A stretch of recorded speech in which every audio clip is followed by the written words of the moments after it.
Bahkan level Bu RT ku tuh benar-benar tahu dia mesti ngomong sama siapa untuk ada banjir di mana, koordinasi sama siapa. Jadi kita butuh untuk ada yang mau ngurusin. Nah, ngurusin Jakarta ini warganya itu kritis banget dan keras banget. Kita kan tipe yang macet, oke, kita cari lewat mana. Banjir, mana perahu karet. Orang Jakarta kan kayak gitu, tough banget.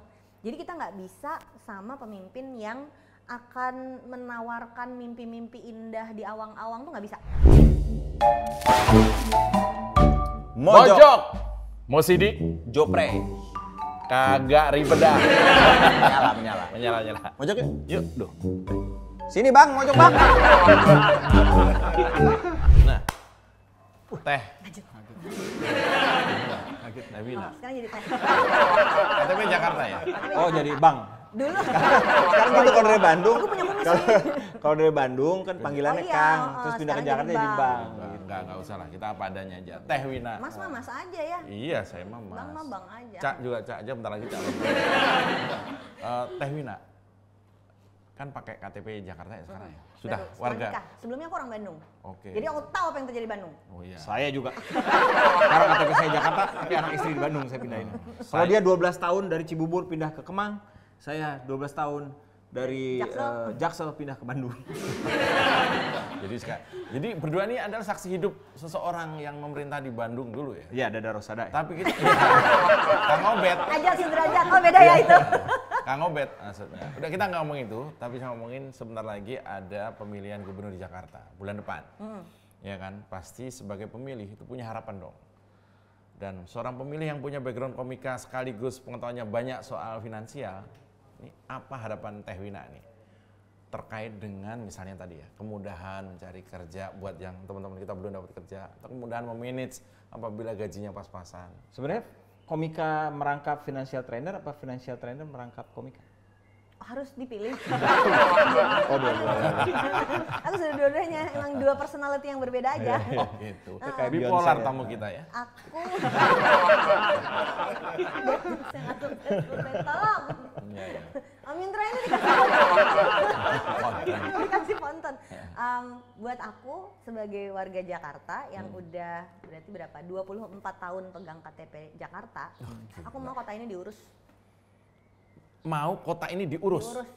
Diurus yang benar. Karena aku tinggal di sini. Aku bukan yang sebentar aja di sini terus pergi, enggak, aku akan tinggal di sini dan pensiun akan di sini. Jadi aku mau ada perbaikan untuk kualitas hidup orang yang tinggal di Jakarta. Tapi kan Kemang bagus tuh, jalannya bagus. Udah lihat bolongnya kayak apa? Ada MRT. Udah lihat trotoarnya? Trotoar yang kemarin udah dibikin lihat. itu sekarang kayak apa? Udah lihat? Udah lama di Kemang Pertanian. Itu Bekasi. Dan ini tadi? Ini Kemang beneran. Oh, Kemang Jaksel. Udah 12 tahun. Oh, tetangganya Oja. Oh iya. Ya, di Kemang udah 12 tahun. Aku mau kota yang diurus. Jadi bahkan level Bu RT ku tuh benar-benar tahu dia mesti ngomong sama siapa untuk ada banjir di mana, koordinasi sama siapa. Jadi kita butuh untuk ada yang mau ngurusin. Nah, ngurusin Jakarta ini warganya itu kritis banget dan keras banget. Kita kan tipe yang macet, oke, kita cari lewat mana. Banjir, mana perahu karet. Orang Jakarta kan kayak gitu, tough banget. Jadi kita nggak bisa sama pemimpin yang akan menawarkan mimpi-mimpi indah di awang-awang tuh nggak bisa. Iya, realistis ya. Nggak mungkin lo kerjain kayak gitu, ngomong doang lo nggak bisa. Jadi kita butuh orang yang memang nggak cuma kata-katanya aja, tapi dia akan tunjukin program ini akan membantu kita apa. Isu 3 yang menurutku penting banget adalah macet, banjir sama polusi. Apa yang mau disiapin buat ini 3 gitu. Soal kemudian nanti transportasinya harus lebih baik, itu urusannya kan ke kemacetan. Soal kemudian nanti fasilitas perumahannya harus baik, itu kan nanti akan ngaruh ke banjir sama macet juga. Si polusi ini nih yang ribet, karena ternyata kan isunya bukan cuma kendaraan bermotor. Orang mikirnya karena mobilnya banyak, bukan. Karena kita dikelilingin sama si pembangkit listriknya. Nah, efek itu mau dikemanain, nggak pernah ada yang diskusiin nih. Jadi kita nungguin nasib doang. Angin arahnya kemana, indeks AQI-nya turun. Hari Iya, tiap hari soalnya. ngecekin loh. Mau lari di mana? Cuma bisa lari di GBK yang agak lebih rendah. Di selain itu bahaya lari di Jakarta. Itu GBK terendah karena banyak yang ngirup.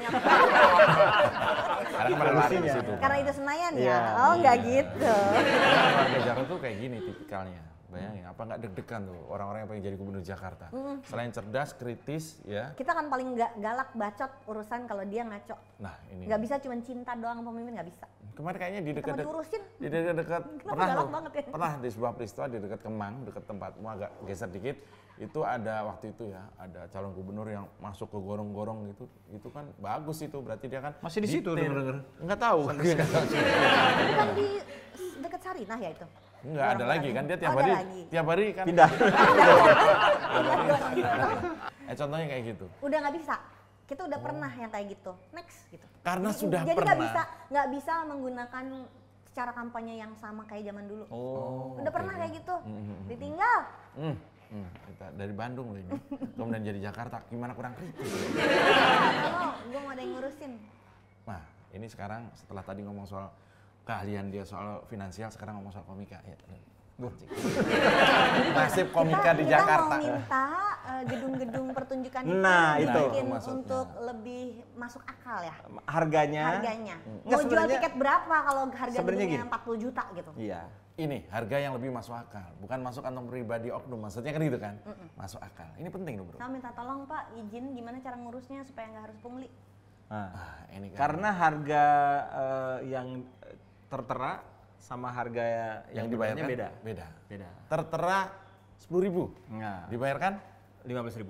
Oh, yang 5.000? 5.000 katanya lembur. Oh, lembur. Iya. Aku ngalamin masa periode waktu bikin show, waktu itu Perempuan Berhak ya. Terus kita jual Perempuan Berhak itu ada di Jakarta Selatan. Di Jakarta Selatan. Okay. Waktu itu bikin show Perempuan Berhak 2 kali. Terus di periode itu benar-benar pungli itu susah banget terjadi. Dan itu aku bangga sekali jadi warga Jakarta.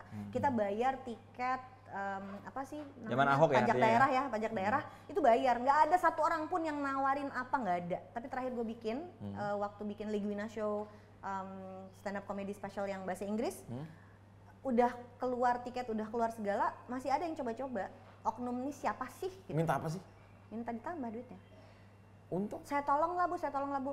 Waktu itu gue bilang aja, nggak ada, gue bayar sesuai dengan yang tertera. Tapi itu lebih mahal bu, gue bayar ke negara, gitu. Oh, dia tolong. Tapi ada yang lucu dari soal perizinan show-show gini. Jadi misalnya tuh dulu ada 4 lembaga yang harus kita mintain izin untuk show. Terus karena kita merasanya kebanyakan 4 ini, kita mengadulah ke sebuah lembaga lagi. Jadi 5 kan? Ya, kita mengadu, Pak gini. Oke, kita urus. Sekarang kita harus 5. Sekarang 5 ya? Gara-gara lu protes sekarang 5? Maksudnya kan 1 aja gitu kan. Nah itu ini jadi nambah. Jadi nambah. Dulu waktu Covid ada 1 lagi, Pak. Oh iya. Departemen Kesehatan.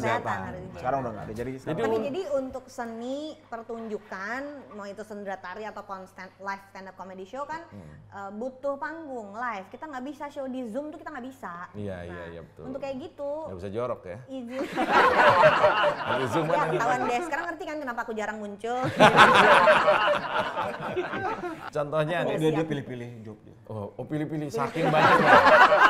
Sama kayak gua pilih-pilih job. Saking banyak. Maksudnya dipilih. Tolong gitu. Tapi jadi kalau mau dari sisi komika, kita pengen environment yang lingkungan habitat yang mendukung supaya kreativitas ini bisa dilaksanakan. Dan kalau dari kita ya terutama gedung pertunjukannya. Ini harus bikin sendiri gedungnya, enggak ya? Ini kalau sampai punya loh. Kalau bikin tapi cuma 100 orang. Iya, kalau Teh Wina mau ini kan sudah levelnya sudah ya tentu profesional. Sekarang gambarannya kalau anak-anak di kelurahan-kelurahan itu lihat kita, mereka juga pengen punya karir misalnya jadi komika, mau mulai dari kampung-kampung, tapi nggak ada tempat buat latihan. Ya ada kan? Ya ada program namanya Balai Rakyat. Apa itu? Jadi itu tempat-tempat panggung, studio, podcast segala macam itu ditaruh di tingkat kelurahan, kecamatan, bahkan sampai RT RW. Kayak working space gitu. Kayak Working yang sewain big space. Big space ya, karena kan Balai Rakyat. Berarti akan ngebangun lagi atau di kelurahannya? Udah banyak tapi akan ada yang dibangun lagi. Di kantor kelurahan berarti. Ada beberapa Balai Rakyat yang beralih fungsi. Nah, itu akan dinormalisasi, dikembaliin ke rakyat di sekitar situ lagi. Yang ada kemarin tuh ada Balai Rakyat di kecamatan A, tapi penggunanya tuh dari kecamatan yang jauh dari sana. Karena yang sini nggak punya Balai Rakyat. Adanya balai. Tidurin tuh sambil Itu kan emang selalu dari zaman dulu secara budaya kita emang begitu ya. Jadi harusnya ada emang. Zaman dulu kan kita selalu ada kota, ada alun-alunnya. Itu kan balai rakyat kan maksudnya kan. Contoh yang paling dekat itu adalah Bali. Oh, Bali itu kan tiap banjarnya itu Iya. punya Ada banjarnya. tempat, makanya semua orang bisa nari kan, bisa nari, banjar. bisa ini. Nah itu di copy paste aja sebenarnya kalau bisa mungkin. Dan balai raya itu nggak harus sebesar yang kita bayangkan. Sebesar tempat ini pun enggak segini. Segini 2 lantai tiap kelurahan, tapi diisi oleh anak-anak muda yang kreatif itu juga bagus. Tinggal Dan semuanya- pengelolaannya Betul. kayak apa. Bisa buat kegiatan apa saja, mantu, hitan, cerai bisa. Yang penting enggak untuk kegiatan agama. Hah? Loh, kan itu juga sebuah perayaan. Kata terlarang ini. Loh ada loh, cerai juga sebuah perayaan loh. Buat yang tadinya tertekan jadi lebih bebas. Sama tuh dia Perceraian itu dirayakan. betul. Kalau yang mau. Iya, kan merayakan nggak harus gede-gedean. Biasanya yang ngerayain satu, yang satu enggak. Iya, satu ngerayain ya. Di bar duduk sendiri. Jadi ngerayain aja. Karena agak dewasa itu. Soal sekolah entrepreneur, setuju nggak? Perlu. Free. Semua yang free aku pertanyakan. Karena bayarnya pakai apa? Berarti pakai APBD kan?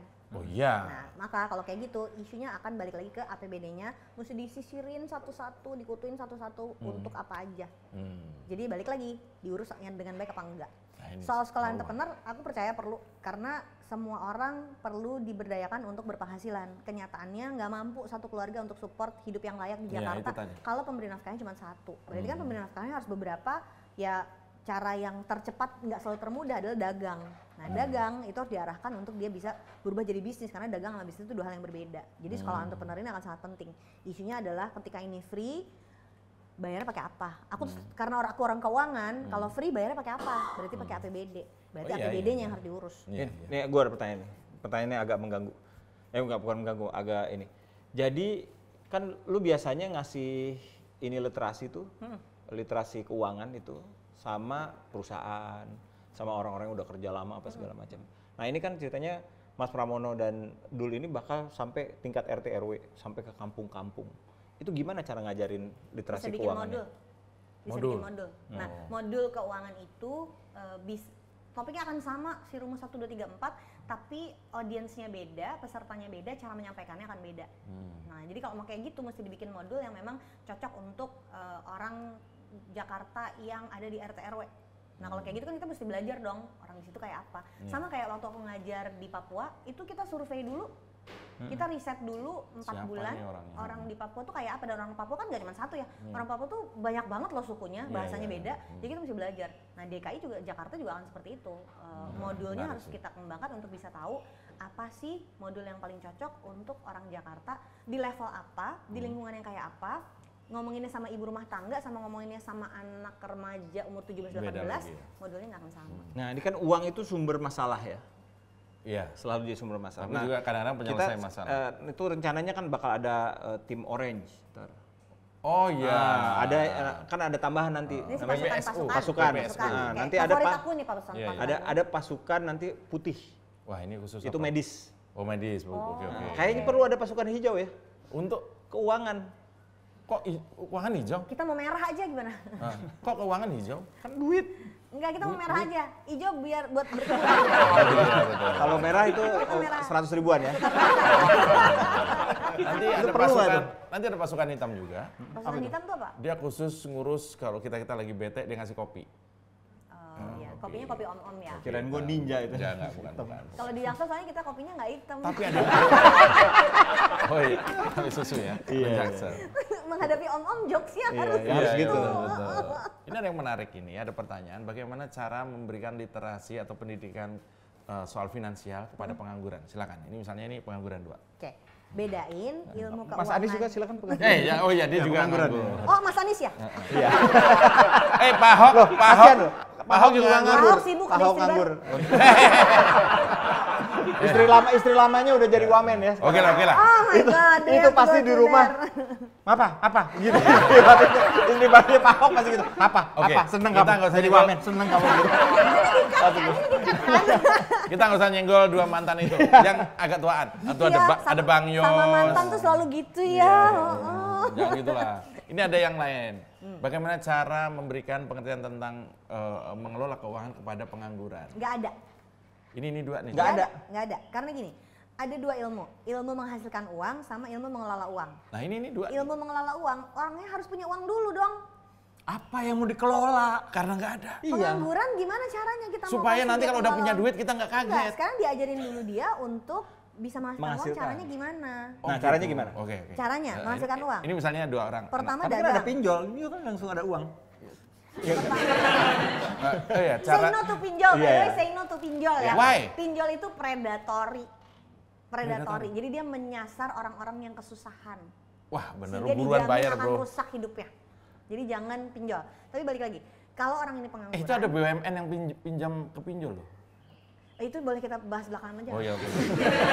Jadi kalau kita ngomongin pengangguran, berarti dia harus ditarik keluar dari penganggurannya dong. Nah, setelah punya uang baru kita bisa ngomongin dia udah gajian, baru kita bisa ngasih tahu cara ngaturnya. Si rumus 1 2 3 4 ini berlaku untuk semua orang. Tapi ketika ngomonginnya pengangguran, isunya adalah kenapa dia nggak bisa kerja. Nah, dia nggak bisa kerja karena dia nggak punya skillnya. Dia nggak punya kerja karena dia nggak punya skill, bukan cuma nggak bisa kerja, nggak bisa jalan. Nggak ada fasilitasnya yang membuat dia bisa punya skill lebih baik. Kan ada orang yang terjebak di dalam structural poverty. Jadi dari kecil sekeluarganya udah 3 generasi, pendidikannya jelek, kesehatannya jelek. Ini nggak bisa keluar dari poverty kalau kayak gini. Jadi orang kayak gini. Biasanya jadi komika tuh sukses. Oh iya, jadi terus keresahannya banyak banget. Iya. Terus gue protes, kenapa sih materinya miskin melulu? Karena itu. Keresahannya. Terus gue dimarahin sama itu, karena itu materi kesukaan Om Indro. Kalau ada komika yang itu. Om Indro itu ya, itu ngejuriin 100 orang miskin semua.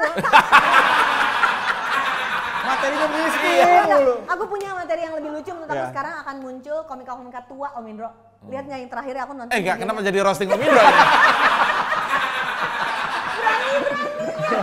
Lu saking sering di atas 50 itu lucu-lucu banget. Iya. Om Indro. Bener-bener om tua tapi ngomongin gimana dia susahnya umur 50. Ketika ada kompetisi stand up comedy, itu Om Indro saking seringnya ya udah berpuluh-puluh tahun jadi juri, itu biar gampang aja yuk. Yang miskin berdiri, yang berdiri dijuruin. Biar gampang.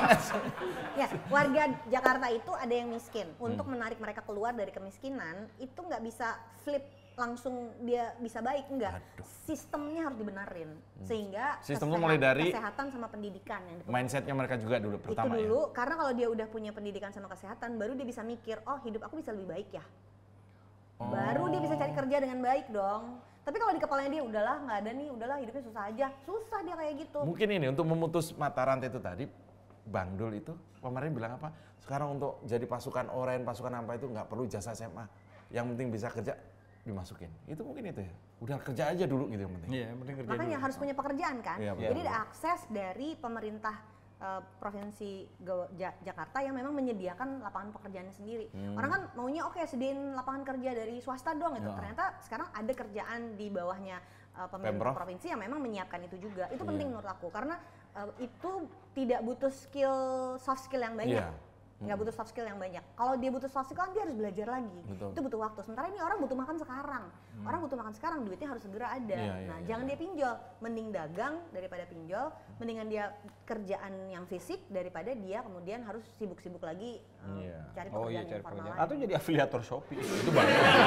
Kenapa harus Shopee? Kan ada yang bisa yang lain juga sih. Iya, kan itu yang didukung sama pemerintah ya. Oh gitu. Tapi ada pesawatnya kan yang punya Shopee. Kemarin kita ngobrol dengan komedian senior Mpok Ati. Di usianya dia yang sudah 70-an. Dia masih latah aja itu.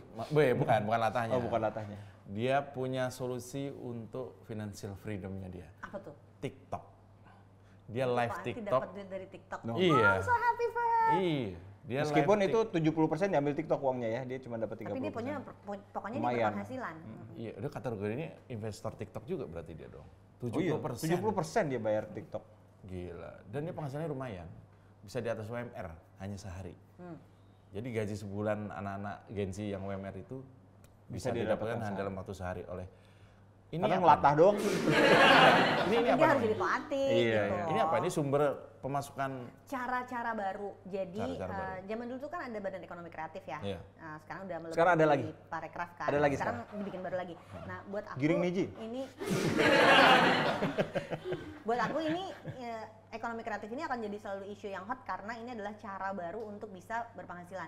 Walaupun sebetulnya 16 subsektor yang ada di dalam ekonomi kreatif itu bukan hal baru semuanya. Jadi kan dari kuliner, fashion, sampai ada film animasi, film animasi itu kan masuk di dalamnya. Tapi ketika dapat perhatian lebih, ini akan membantu lebih banyak anak muda, terutama Gen Z sama millennials untuk bisa berkarya dan menghasilkan uang dengan cara yang mungkin selama ini mereka pikir, oh itu nggak bisa dikerjain.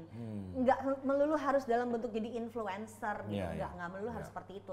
Tapi menurut aku justru perlu bikin sistem supaya si 16 subsektor ini di Jakartanya tuh jalan. Jadi supaya Jakartanya tuh terkenal sebagai sumber kreativitas. Tapi balik lagi tadi, khusus nih kayak yang komika kayak kami butuh gedungnya.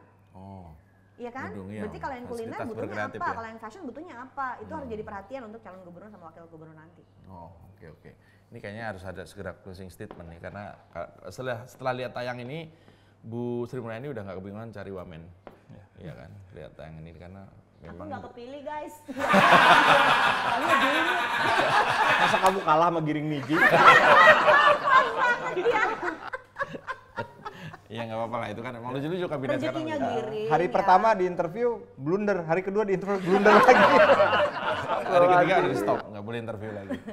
Allahu Akbar. Nih Teh, kita perlu sedikit statement buat closing yang ditujukan langsung ke pasangan siapapun yang menang sebagai gubernur wakil gubernur nanti. Tugas beratnya dari sisi keuangan anak muda, kesempatan kerja dan lain apa, silakan. Oke, buat gubernur dan wakil gubernur yang akan terpilih nanti sebagai warga Jakarta, tugas aku adalah julid sama kalian. Aku butuh gubernur dan wakil gubernur yang akan ngurus kota ini. Kalau emang nggak mampu ngurus kota ini, nggak usah ikut pencalonan. Karena yang kami butuhkan adalah yang memang siap ngurusin. APBD itu disisir satu-satu, dipilihin nanti untuk apa aja, sehingga sistem yang baik bisa terlaksana untuk kota tercinta kita. Ada 3 nih yang menurut aku harus diperhatikan, dan semua yang dikerjakan itu akan nyambung ke sini. Kemacetan, kebanjiran, dan polusi. Kamu bikin apa? Aku tunggu ya. Luar biasa, tepuk tangan. Udah, cukup. Thank you. Salaman dulu. Biar nggak selek.